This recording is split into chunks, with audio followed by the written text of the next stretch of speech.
Is your local police force becoming a military unit? You can turn back now or learn the stuff they don't want you to know.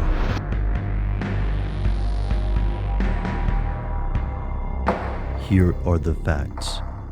In the United States and many other countries, the police and the military are often treated as two separate entities. Sometimes the line blurs. Most agree that Special Weapons and Tactics, or SWAT teams, came into being during the 1960s under the administration of LAPD Chief Daryl Gates.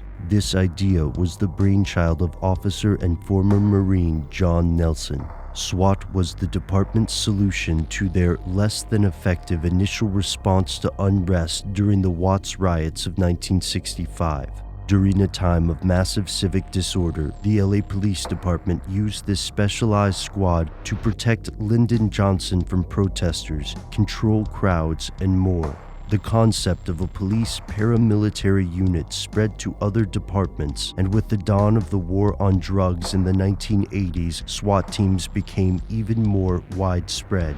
At the same time, their missions began to focus more and more on drug operations. Over the next few decades, local police departments across the United States began to gain more access to military-grade weapons and hardware.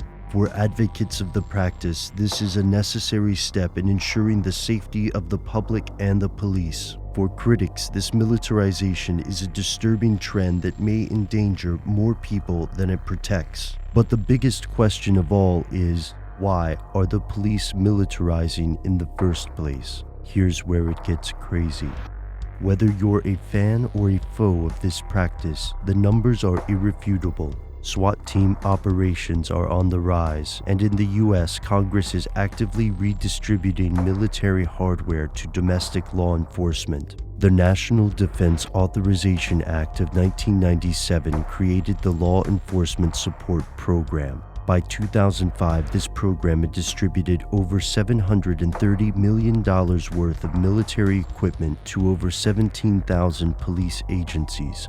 This equipment ranged from protective armor and helmets to helicopters, grenade launchers, armored vehicles, and high-powered assault weapons. From the perspective of the police, this is a welcome funding opportunity. Who wouldn't jump at the chance for free or subsidized equipment? And there's no question that better protective gear makes for safer officers. But opponents like the Cato Institute's Radley Balco do question whether law enforcement in rural, low-crime areas really need bomb-diffusing robots, tanks, and MRAPs. Opponents of the practice don't always agree about why this occurs. For many, it's an example of government waste or even corruption. There's a lot of money in play, as manufacturers of these weapons and equipment are fully aware.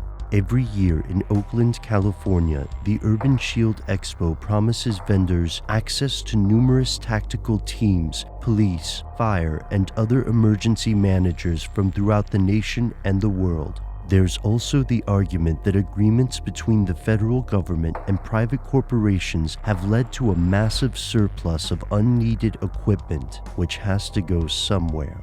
The final argument is both the most paranoid and the most disturbing, that the federal government may be preparing for a full-on domestic war against its own citizens. This last idea remains on the fringes of public discourse. To the mainstream, it's a conspiracy theory. But to people across the nation, the increasingly militarized police are a sign that there's something Uncle Sam doesn't want you to know.